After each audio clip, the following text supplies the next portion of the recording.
Welcome to LOA Today. Walt Thiessen and life coach Wendy Dillard here. Today is Thursday, April the 19th, 2018, 4 p.m. Eastern Time. Your second daily dose of happy for the day. And I've been spending a fair amount of time today focusing on the fact, Wendy, that on Saturday, Louise and I are going to Greenwich, Connecticut to hear Abraham Hicks, Esther Hicks, presenting and receiving the information from Abraham. I'm looking forward to it. That is pretty darn exciting. You're going to have an awesome time. I think so too. Yeah, I'm really looking forward to it. Plus, also, we have an extra special incentive for going because afterward we're going to our favorite diner for the best Greek gyros you've ever had. So it's a wonderful combination. Well, it would be the best Greek gyros I've ever had. I don't know that I've ever had one. Oh, they're delicious. If you get it done right, the lamb is just cooked to perfection. It just basically falls off in your mouth, and it's full of flavor. And I don't remember what the name of the sauce is that they use, but it's just delicious. Absolutely delicious. So it'll be a 1-2 punch. Your spirit and your heart will be completely energized and uplifted, and then you'll take care of your tummy and make sure that your taste palates are fully excited. It'll be a big day. I could very seriously be sensory overload. Well, good thing you'll have a little bit of time to unwind as you drive home. Absolutely, yes. You and Louise will probably have so many things to be talking about at that point. I think we probably will. Yeah, I think we're going to have things to talk about for quite some time, too. So, yeah, it should be good. And we're hoping we're going to meet some new friends there because, obviously, people who go to those events, they're the kind of people you want to be friends with for the most part. So, yeah. It's funny because some of the local, like the events that I've gone to when Abraham has been, I've gone to Austin, San Antonio, and Dallas. And of all of those, I definitely met a couple people, we just like never stayed in touch with. One of them was like, oh yeah, let's talk as soon as this is over. And a year later, we connected at another another seminar. Oh, it's nice to know you were so, prompt with the whole thing, right? I know. And then, of course, my dear friend Clarissa, I met her on the Cancun cruise, and it was the same thing. Oh, yeah, we'll connect when we get home. And a year later, we connected at the Dallas event. Well, you have a consistent track record. It's always a year later. So anybody who meets Wendy at an Abraham event and says, we're going to connect, it's going to happen a year later. You can count on it. Really? At another Dallas workshop. There you go. So they're my dear friends. I mean, they're definitely part of my circle of positivity. Absolutely. That's great. Actually, that ties in with what Joel and I were talking about today. We were talking about, he had posted something to the effect that if your circle of friends isn't your biggest set of cheerleaders, it's time to change your circle of friends. So we're talking about how to do it and when to do it. And you did that. You put together a terrific circle of friends. I did. And I also have, like when I was in the Cancun one, I have a lot of people that from there I became Facebook friends with. So we stay in touch. Not that we talk about our individual lives, but we see each other's posts, and I still feel very connected to them, even though it's been a couple of years. That's great. That's fantastic. Good. Yeah. So, yeah, something to look forward to. I wasn't really excited up until the last couple of days, but now I'm starting to get excited. Like, this is going to be fun. I can hardly wait. Yeah, it's a good thing. So that's what cool. I've been kind of thinking about in the back of my mind today. So that's been keeping me going. How about you? What's going on? Nice. Oh my gosh, so much has started to play out energetically for me since our show yesterday. Because yesterday I was talking about how I'd gotten an email from a potential new client, and it was unusual, and it wasn't like the way I normally do things, but, I was really sensing just follow what feels good, and it felt good to like follow what this person's lead was. And so, I went to bed last night with an expectation that I'd have money in my account today because the last thing he said was, okay, let me know how to pay you. And I sent him my link. And so this morning, what was really unusual was instead of him paying me, he kind of worked out some different terms for payment, which I'm like, okay, that seems reasonable. I'm willing to go with that. And so once again, I said something about, you can pay me through this link. And I have been using PayPal for quite a while. And what I love about PayPal is it gives me a lot of flexibility. Mm-hmm. So as I've changed my prices, I don't have to redo a whole bunch of stuff because literally I just changed the link, and in the link I just put in the dollar amount. Right. And then when I do different packages with different people, I've been able to just adjust the price, and it's been really just easy peasy. Now, what's funny is at the very beginning of his and my email string, his first question was, are you a life coach? Which I couldn't figure out why he was asking, but maybe because I said I was a law of attraction coach, he wanted to make sure life coaching was part of that. That could be. But the second one is, do you take credit cards? To which I said, yes, I do. And then like in one of my next emails, I said, I accept credit cards through PayPal. Mm-hmm. And I sent him my link. Well, he didn't pay at that time. He still had more questions. And so, we've been bouncing back and forth. And so at the very end, or what I thought would be the end today, when he kind of changed the terms that he would pay me so much now and so much later, which it's a large amount, so I was agreeable to that. Mm-hmm.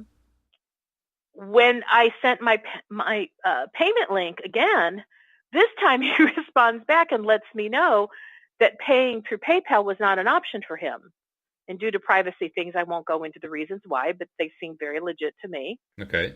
And so he said, well, something about like what other merchant account option is there that I had? And I'm like, well, how many merchant account options do most people have?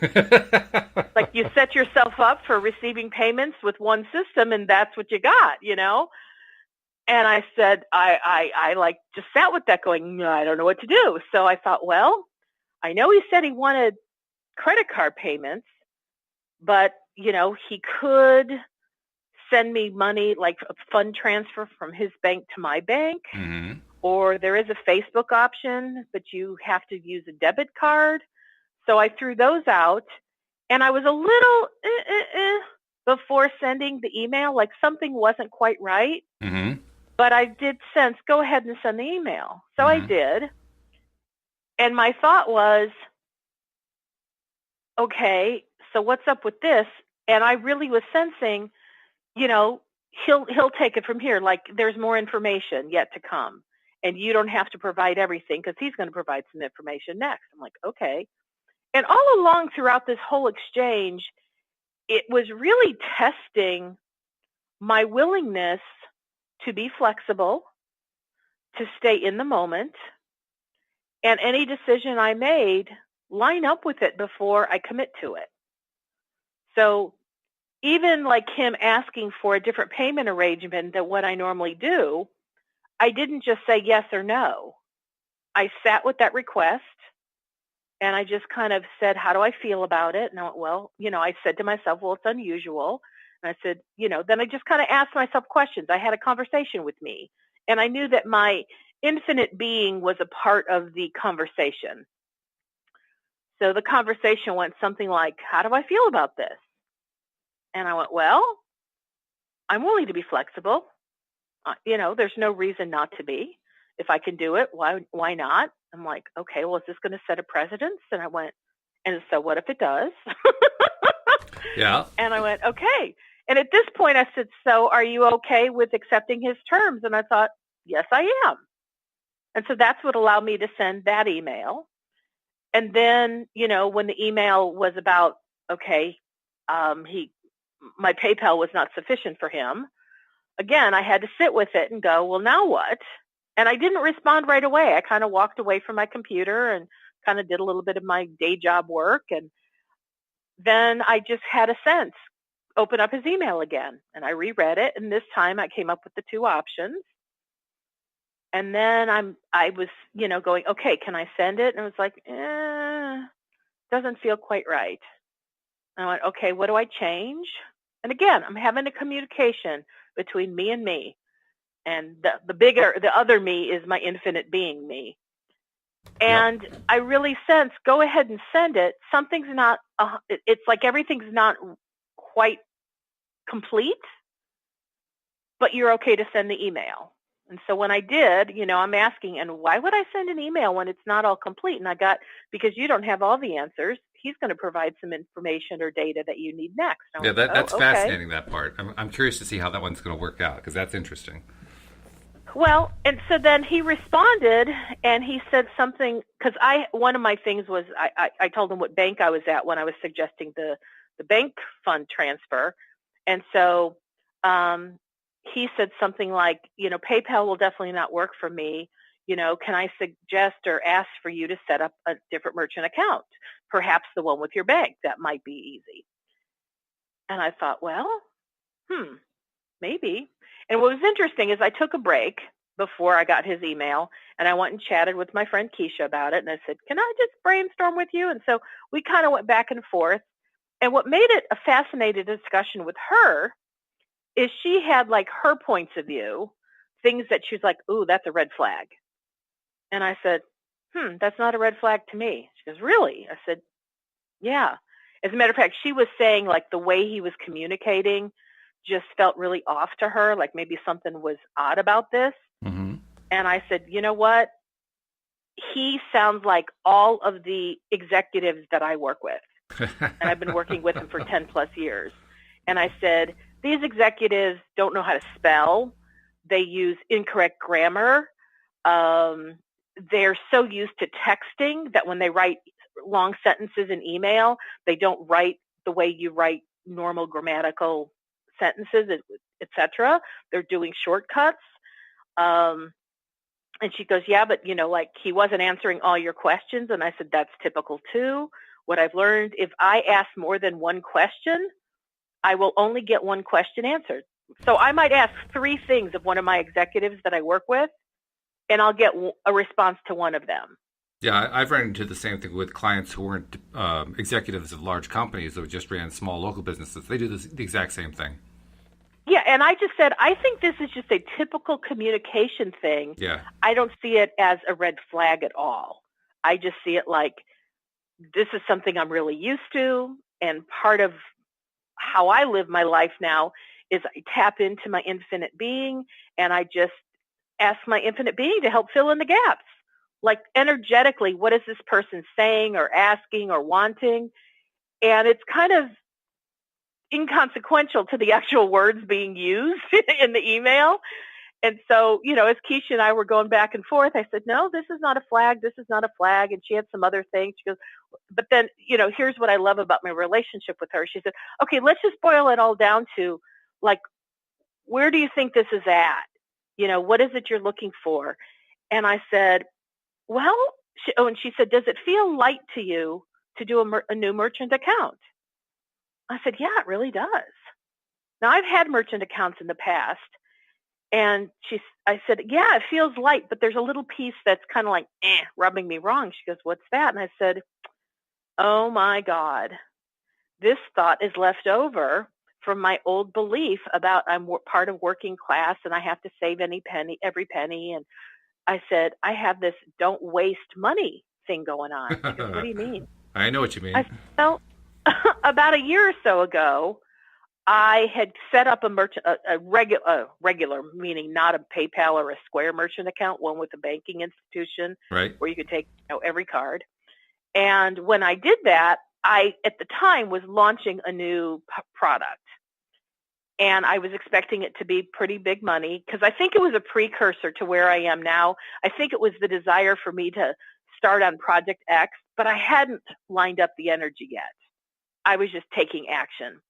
And so I had lined up this merchant account, and they told me it would be free for the first 6 months, which is why I'm like, well, shoot, what do I have to lose, right? Mm-hmm.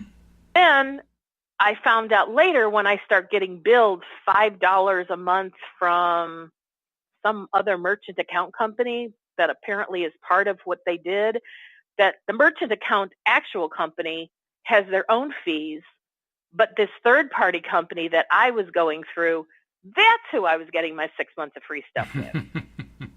But they never really explained, well, we work with these other companies and they have their fees. So, which is par for the course.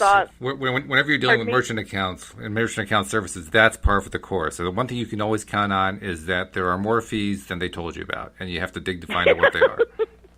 Well, and you know what? I hadn't done a merchant account process since I was a costume designer a gazillion years ago when there was nothing done online and it was a physical card swiper, where you had the carbon copy thing. Right, yeah.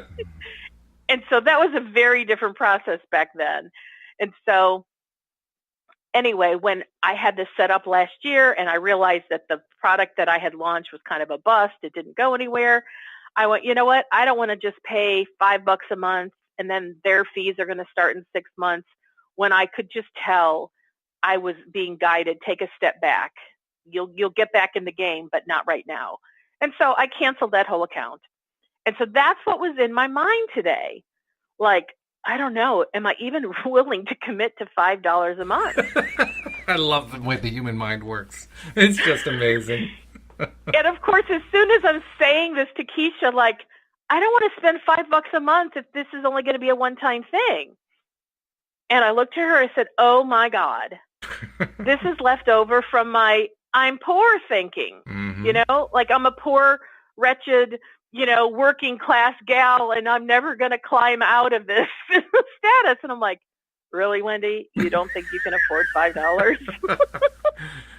And I'm like, yeah, but is it going to be ongoing? And what was interesting is, now I know I'm flipping back and forth, but when I was sitting in front of my computer reading the email from him and I was contemplating opening a new merchant account, what came to me, like the first thought that came to me was, it's time to uplevel. It's time to uplevel your game.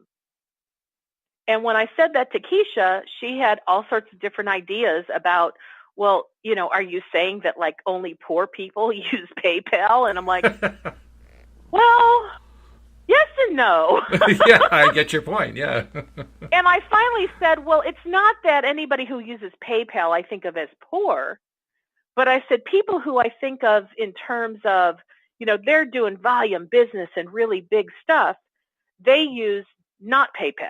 Mm-hmm. They use other, merchant account systems.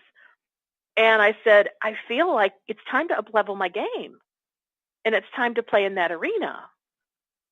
And, she asked me a couple more questions and she's like, but Wendy, you can, you have another client that just paid you a huge amount of money and she's not, quote, wealthy, but she had no problem plunking up her credit card using PayPal and, paid you a lot of money. I'm like, yeah. But I said, I'm moving to a new level. And she, again, and I love that Keisha was resistant to where I was and even maybe a little playing devil's advocate because it was really helping give me clarity. Mm. And I said, I sense, I get the words perceived value. Yeah. And people who play on a higher level financially think more in terms of perceived value. And maybe to somebody who wants to give me $30,000, they may have a perceived value of, she has a PayPal account, that's how I'm going to pay her, versus going online and, kind of like you would go to any other vendor, like you go to Amazon or, any big vendor, you would just, I don't know, that just has a different perceived value to me. Mm-hmm. And I was, in a way, I was trying to defend my point, but again, it brought me clarity because I said, I personally do have a perceived value that a merchant account that's not PayPal has a higher perception for me. And really all that matters is what's my perception. Mm-hmm. And she said, are you willing to change that perception? And I went, I don't want to. I feel okay with it because I really feel like I need to move forward with a new merchant account. And she's like, okay. And I mean, she doesn't have any skin in the game. She's like, Wendy, whatever you want. I'm just helping you to clarify. And it was a great discussion. So, okay, now I'll I go back to my computer and I just stare at his request, to create a new merchant account. And I was like, still not completely lined up with the energy yet. So I went back to my day job, doing my thing. And then all of a sudden there was just this sense, okay, go back to his email. And I did. And I felt just give him a very vague response, just so he knows you received his email, mm-hmm. because we've been doing really good keeping the conversation going back and forth. And I just said something like, setting up a merchant account takes time. I'll get back to you shortly, or I'll get back to you. That's all I said. There was nothing with timing. I'll get back to you. And within about an hour, he responded and he said, okay, that'll be great. And I went, I have an idea for you. All right, go for it. A lot of people don't think about this, but PayPal actually has a program. I can't remember what it's called. You'd have to check with them because it's been a long time since I've seen it. But for like $20 a month, you can get a white label version of a PayPal account where it just looks like they're processing through a merchant account. Really? Yeah. Okay, well, maybe after the show we can talk about the details of that. Yeah. It's been a long time since I've looked at it, but I know they have it. And they have it for exactly this kind of purpose because of people who are kind of queasy about going through PayPal. Well, yeah, okay. So that's cool. And I was even wondering, should I start researching merchant accounts? And I literally felt, wait, because Walt may have some insight. And it feels dumb to say that after the fact. Oh, that's funny, though. But I think I don't make up stuff. No, I know that. I was like, well, that's kind of interesting. But the thing that I kept notating, and I know there were more comments in my conversation with Keisha that I'm not remembering the exactness of now, but I kept bumping up against what I was now labeling poor people thinking. And I went, oh my gosh, this poor people thinking has been so steeped in who I am that now that I've gotten rid of these belief systems, it's like these are like little twigs that just need to be moved out of the way. And remember yesterday, I was talking about how if more resistance shows up, it feels like it'll be so easy to remove it. It'll be like just flicking it. And that's how it felt to me today. I would uncover a poor people thinking, and I flicked it away, and I went, oh, that's so silly. That's not who I am today. That doesn't even, it doesn't resonate with who I am. Of course I can spend $5 a month. And my energy is now lined up for being in business and receiving large sums of money, where my product that I was put out about a year plus ago, I wasn't lined up to it. It was more like I hoped and I crossed my fingers that people would respond and want to pay for it, what I was offering, but it didn't happen. But I'm in a very different energetic place now. Very good. All of my poor people thinking and beliefs were still with me a year plus ago. Well, I can actually tell you a story that's very similar to the same kind of theme, the poor person belief, right? And it has to do with the podcast. Last December, when I was shopping around trying to find the right new platform, because up until that point, I'd just been recording on my own and just doing my own stuff, but it wasn't being broadcast. And I wanted to make it possible for people to listen while we're doing the podcast. And I also wanted to make it possible for people to call in for those situations where someone actually wanted to talk to us. And so that's what I was looking at. Just to make it all clear, I think what I'm hearing is you used to record the show, but nobody could actually connect live. Correct. Everything was a pre-recording thing. It was right? all pre-recorded, yeah. Back when David and Joel were doing it with me, they would call me up, and I had this little bit of software that I'd use to record the call, and that's how I made the podcast. But nobody else could listen in. And I wanted people to be able to listen, and I wanted people to even be able to call in. And after a lot of research, I found that doing the call-in thing and doing the live thing was actually a much more difficult proposition than I originally thought. Long story short, it came down to, I figured out a solution using Spreaker, and Spreaker would cost me, I think it's like, I can't remember what the fees are. I think it's $19 a month for the Spreaker, and then the Zoom platform is like $15 a month or something like that. And I was thinking, wow, $35 a month to do this? I don't know. Can I really afford that? And then it was the same kind of thing, like, well, this is exactly what you want to do. Why are you quibbling over $35 a month? But you know what? I would have done the same thing. I totally would have done the same thing. And really, I'm going to shift it from poor people energy to that's lackful thinking. It is. It's exactly what it is. It's lackful thinking. And by the way, interesting thing about the lackful thinking, if I had stuck with that, we would not have hit a new goal today. Today, we had our 40,000th download. Oh, my goodness. Oh, my goodness. Wow. How about that? Thank you for spending $35 a month. Absolutely. Wow. It was worth every penny. Isn't that something? I almost forgot that one. But yeah, 40,000 we now have. Wow. Yeah. Wow. That's well, since November 2016. Yeah.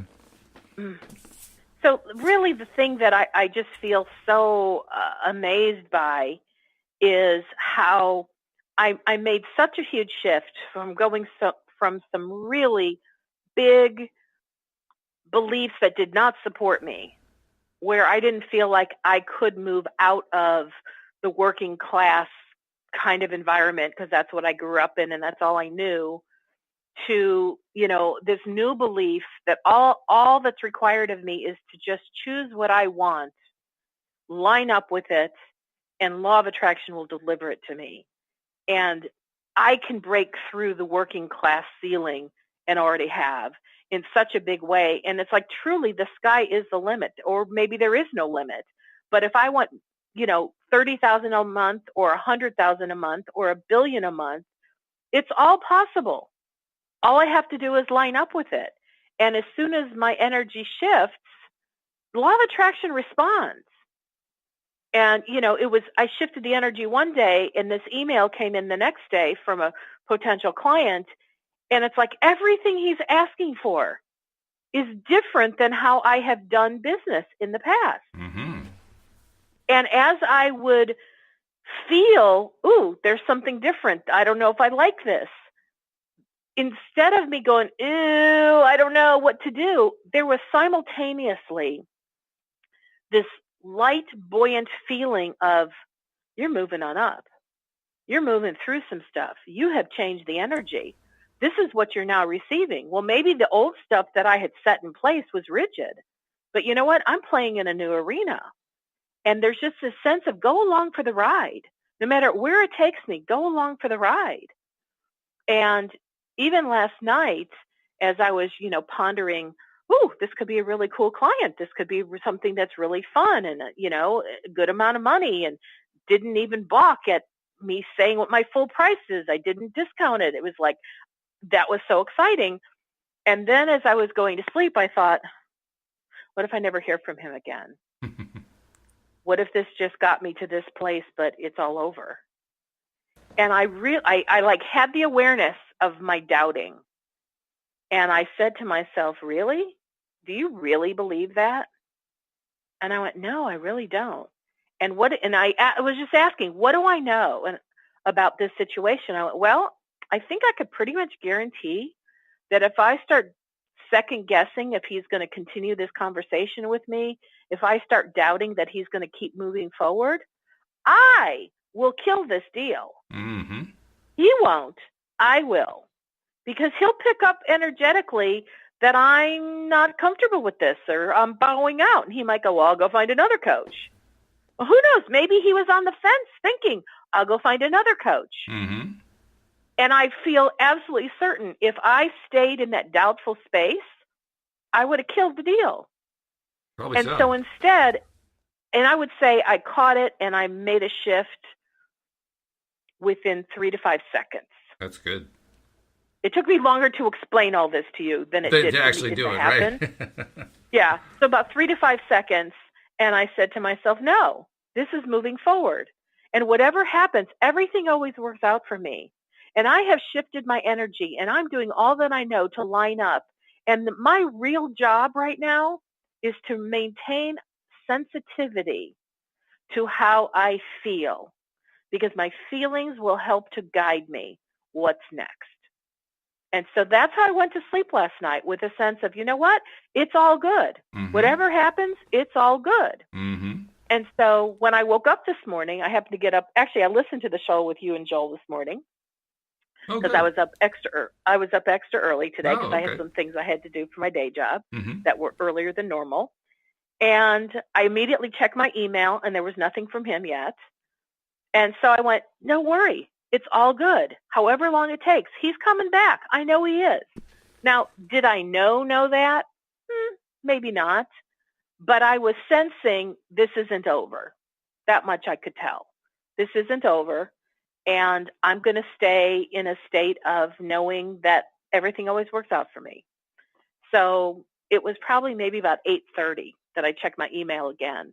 and he had now responded. Yeah, okay. And so that's when we started getting back into Step Today. But once again, I paid attention to how I felt.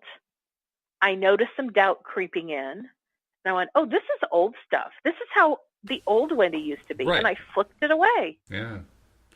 I'm also remembering something, too. You tell me if I'm wrong, but I thought last week maybe it was, when you were dealing with some other doubts about it, wondering why stuff hadn't shown up and so forth, one of the things that you got as a message from your inner being was you're going to need to be flexible.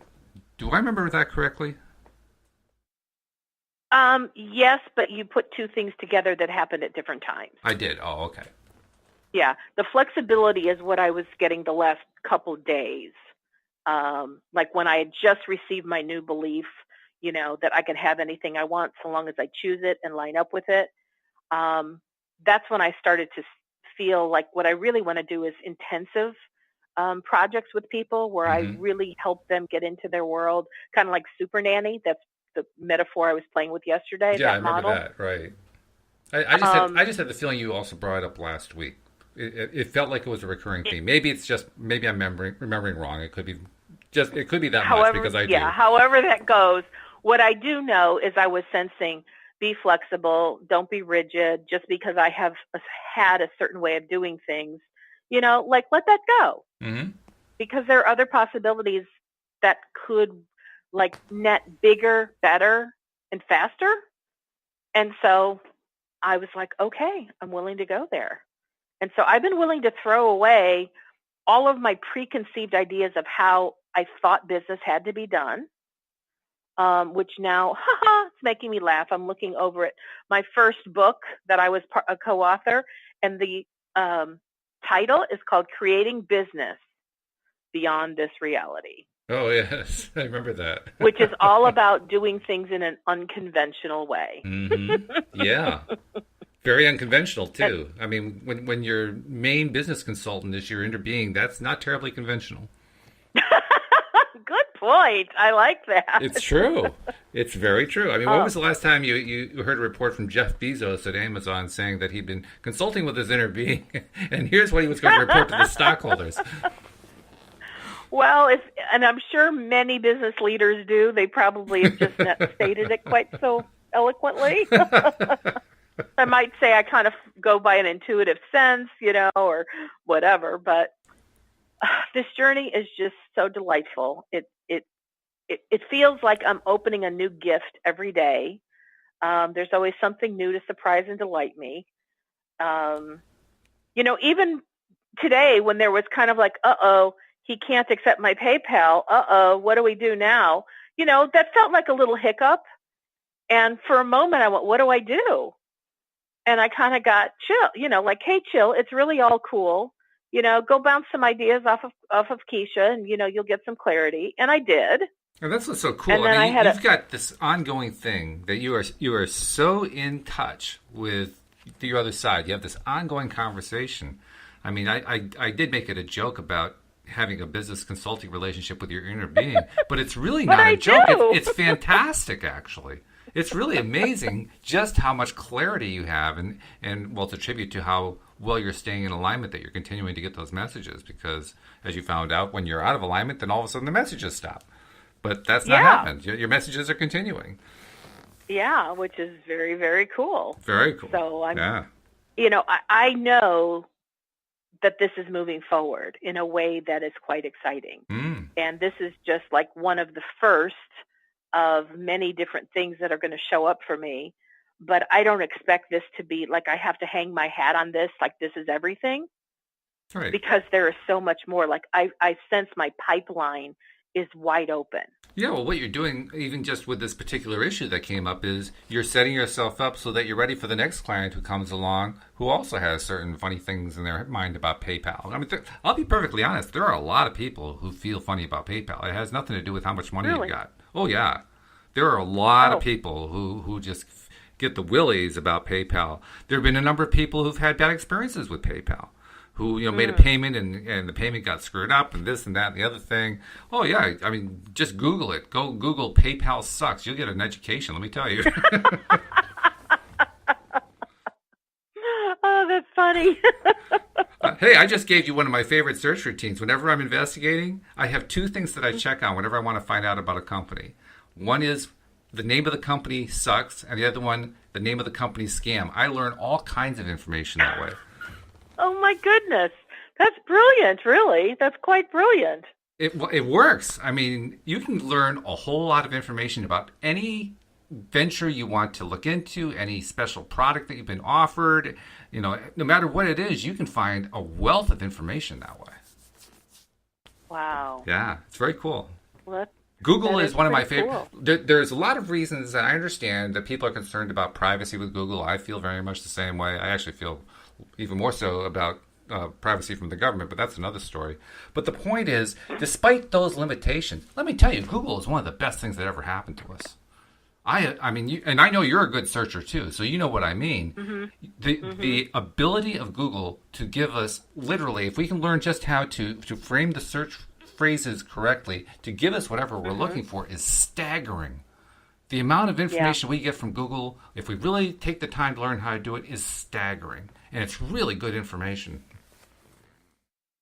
Yeah, I mean, I can't even imagine today what it was like way back when I can't imagine because I was there. But now the comparison of the days of encyclopedias and dictionaries and going to the library and finding periodicals and magazine articles, it's staggering how the world has changed by Googling. So dramatically. And I used to have like one file cabinet after another with tons of file folders on things that I had researched because I've always been a huge learner and a huge researcher, and I love reference material.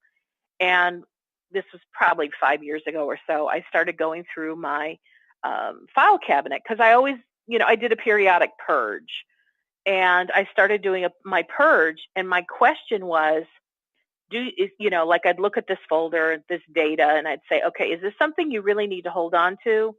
As in, how will you search for this information in the future? Would you want to come back to your file cabinet and look for it? Or would you Google it instead? And if I knew I was going to Google and Google would have more up-to-date information, whoop, toss that folder. Pretty much. Before I was done, I think I got rid of like 4 whole drawers of file cabinet data. Like, wow, this is awesome. Yeah. Oh, yeah. Very true. So. Yeah. Yeah. And people can complain about Google all they want to, and I'll probably chime in agreement on some of it. But guess what? Boy, that is one of the greatest blessings we've had during my lifetime. I mean, not that I even want you to tell me, but I can't think of anything that would cause me to complain about Google. You probably know too many things, and that's why I know far too many things. I know more than is good for me, to be perfectly honest. Yeah. To me, it's Google, all good. Yeah. 99% of the time, I agree. It's just really good.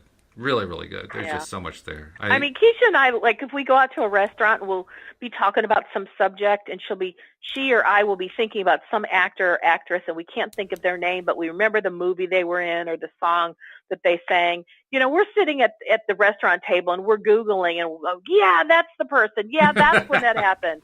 And it's like, it helps to complete our conversations. Oh, yeah. Louise and I are watching some, when she was into Downton Abbey, we'd be, asking, well, geez, did they actually do that back in the 1910s? We'd do a little search while we're watching the show. Oh, yeah, they used to do this. In fact, this and this happened.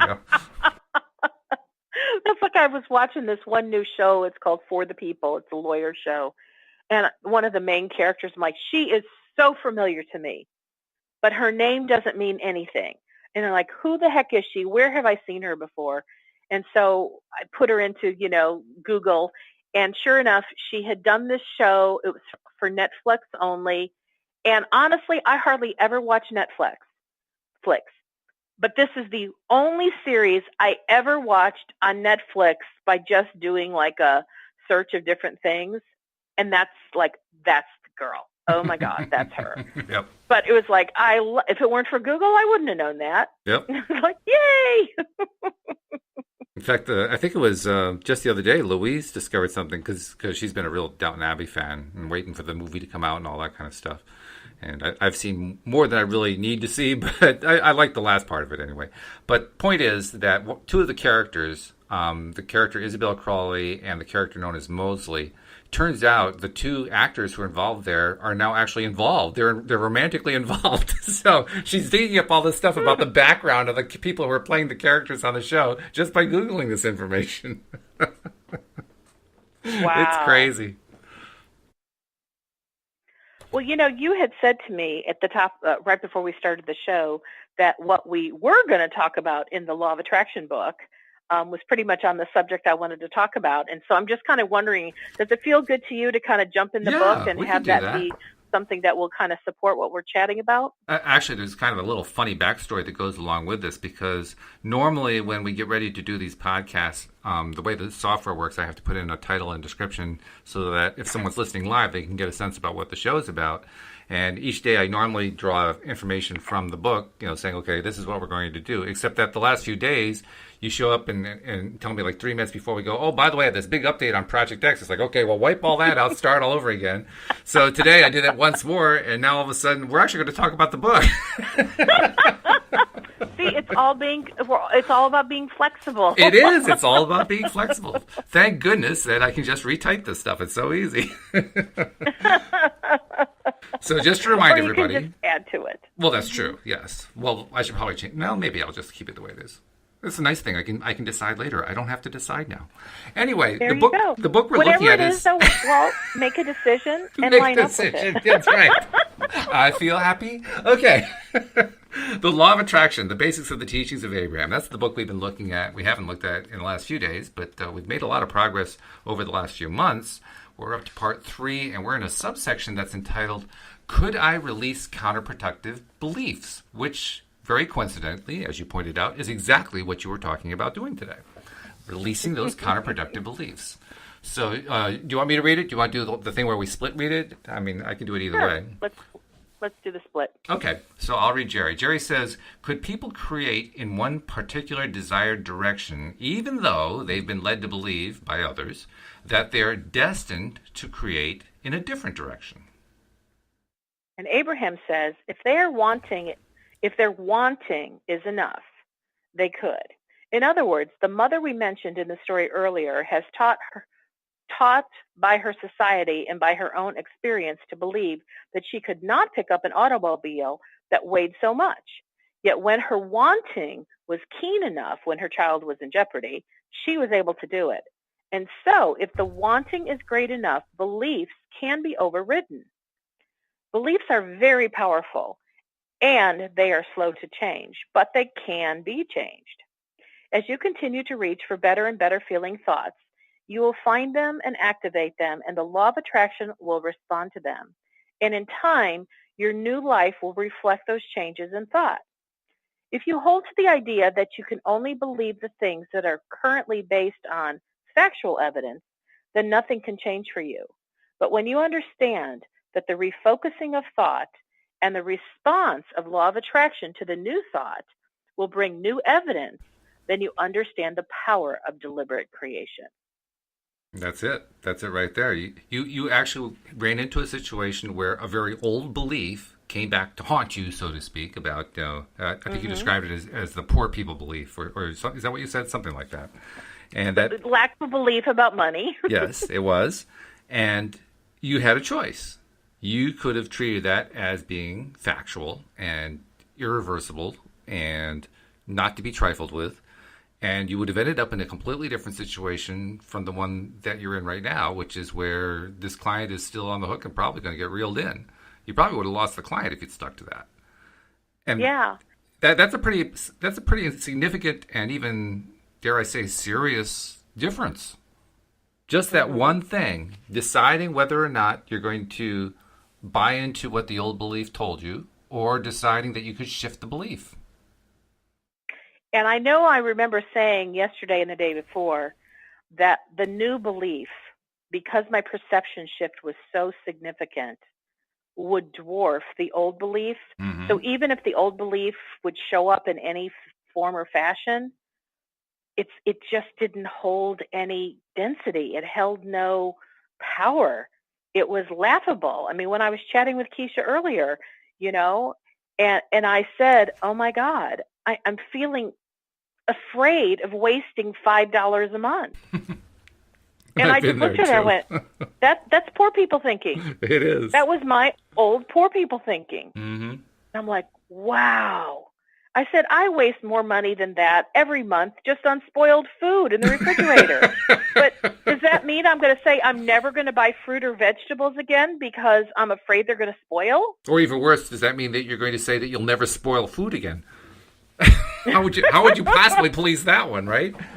Yeah, I mean, I'm sure I will. And that's just a natural part of life. And so, it's, wow, that nickel and diming was just, it was just so powerful in my thought process because in a way I had to think in those terms. I mean, I remember back in college when my friend and I, he and I would go to the grocery store together and, we had such limited funds from which to buy groceries or buy anything. I remember when we were so excited that we could buy Scott toilet tissue. It was like 50 cents a roll. And we knew how many sheets were on that roll and how long that would last us. And we felt so proud of ourselves because we had found a product that would last us a long time. Now, coincidentally, Scott, sorry if you belong to Scott business at all, it's like sandpaper and it's really thin. Yeah, it's just about the worst toilet paper ever invented, actually. Just about the worst. But when you're literally in the poor starving student category, that was a huge find for us, And then when I knew I could afford a little bit more than 50 cents a roll and I started buying other products, I went, oh, this is soft.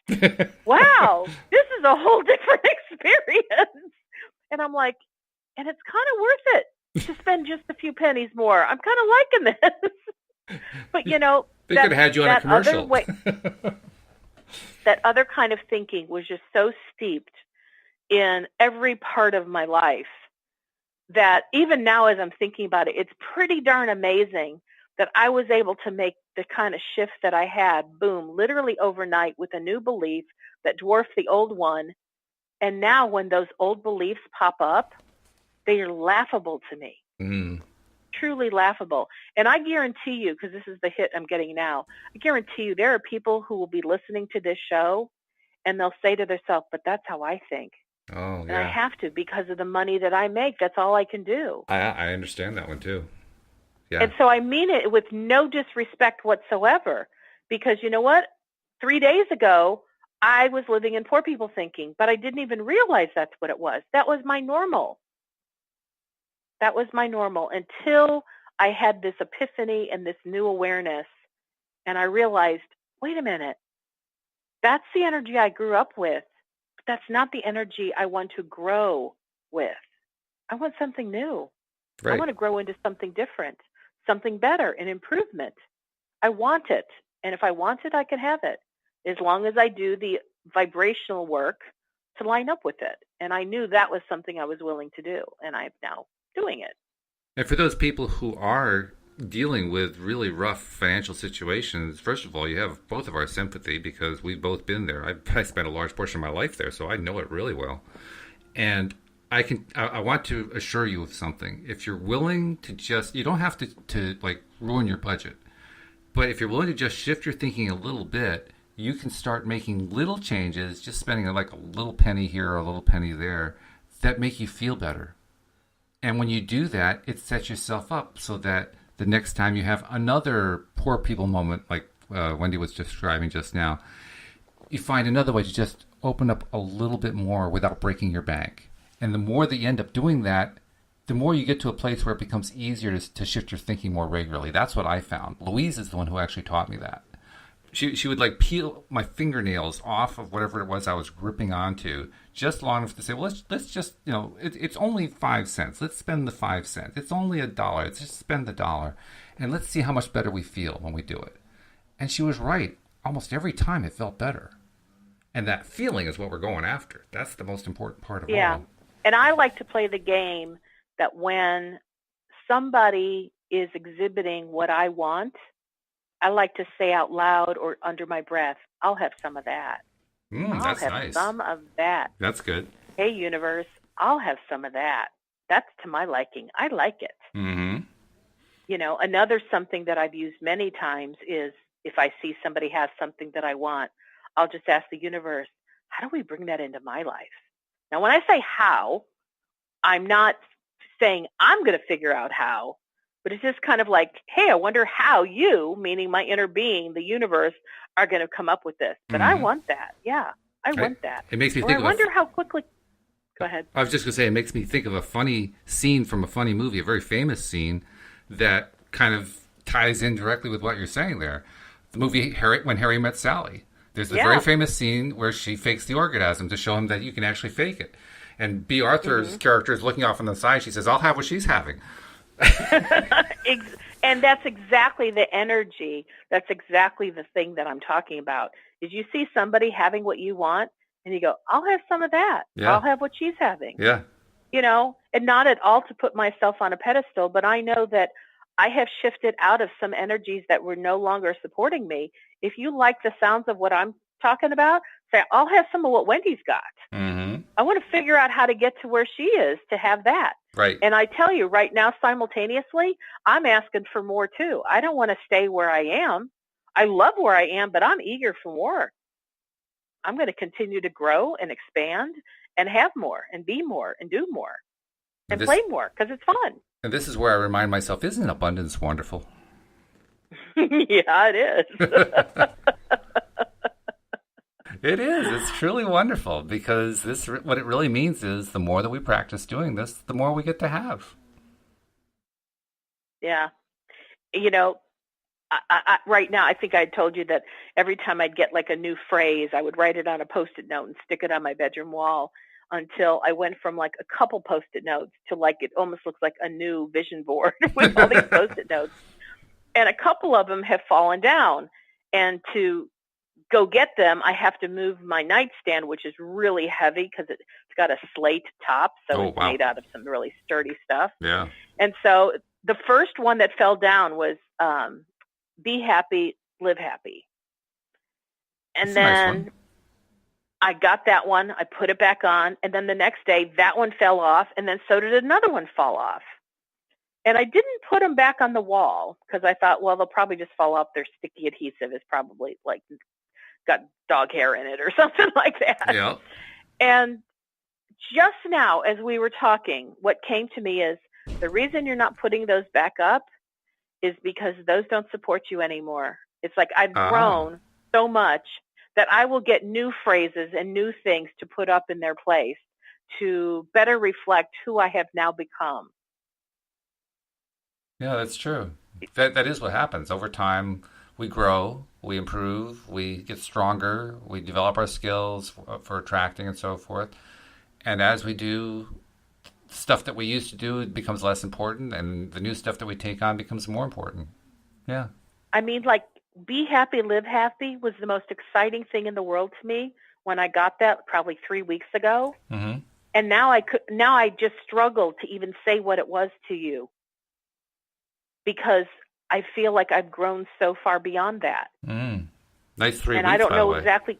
I don't know what's next, but I know more is on its way. And that's what I literally was just talking about, how I'm not going to stay where I am because I'm in a constant state of motion. And I don't know what's next, but I know it's going to be good because I've asked for a lot of goodies, and they're ready to come. And I'm in a receiving mode so much more of the time that I'm open to receive. And it's like, woohoo, that's fun stuff. You used a phrase yesterday. I want to find out if it holds true for this as well. The phrase you used was, well, it feels normal. I'm wondering, does this accelerated growth that you're on, this path that you're on, where everything's accelerating so quickly, does that feel normal? Mm-hmm. It does. Yeah, that's good. That's really good. To me, it goes kind of with one of my other favorite phrases, which is I love to do things that come as natural to me as breathing. Yeah, sure. And, growing feels as natural to me as breathing. Making changes and shifts like I've been talking about feels as natural to me as breathing. Like, because this is who I am. It's not what I do, it's who I am. I am a continual, moving, growing being. That's who I am. And just like, because I'm a human, humans breathe. It's who humans are. And so it's a part of what happens. And so, the things I'm talking about come as natural as breathing. It reminds me a bit of one particular scene from the movie The Secret. There's one particular section where the movie shows a plant growing out of the ground, and they do it in fast motion photography. So you're seeing the little green spiky leaf coming out of the ground, poking its way out and waving around, and you're seeing the sun going by over and over and over again. So it's moving through the days pretty quickly. And the man's voice in the background says, "Plants don't have to effort in order to grow." Boy, is that the truth. I mean, that's you don't a lovely have to. Reminder. Yeah, you don't have to use effort. Isn't that cool? The only effort really is just remembering, to bring yourself back to where you want to be and getting in alignment. If that's effort, okay, well, that's pretty minimal effort compared to other things I've had to do in my life. I can tell you that. Well, I think that it's the plant in The Secret is such a beautiful metaphor for the way it's supposed to be for us as humans. It's supposed to be effortless. And when we are efforting, to me, that's an indicator that we're not in alignment, that we don't have beliefs that really support the stuff we're doing. And the reason it feels like effort is because we're pushing against something, versus when we get ourselves into alignment, then when we take an action step, it feels, in my words, easy breezy. It's simple. There was no effort in it. I did it. It went well, and I continued on. Yay, easy. I believe that's what we were born for, and that was what our intention was when we came, and we expected that. And then all of a sudden we got mixed up in life and listening to other people and getting involved in other people's energies, which, it happens. It's not like we really make a conscious choice to do it. I think it just happens. And then if we were to be tapped into who we really are, we would turn in the direction of the things that we desire. But much of the time we had been trained away from that, so we forget how to do that. And now we're remembering. To me, that's what the show is about, is talking about what we're now remembering. It's funny, too, because I never really think about it as remembering. I mean, it is, I suppose, but I don't remember forgetting it. So, how do I treat it as remembering? It doesn't feel like it, and yet I guess it is. Yeah. I mean, I agree with you. It doesn't feel like I remember it from before, so how can I be remembering? And yet, on a bigger level, I believe we're remembering. Well, now that we've touched a little bit on the book talking about counterproductive beliefs, maybe we do the next one, too, because it also is about beliefs.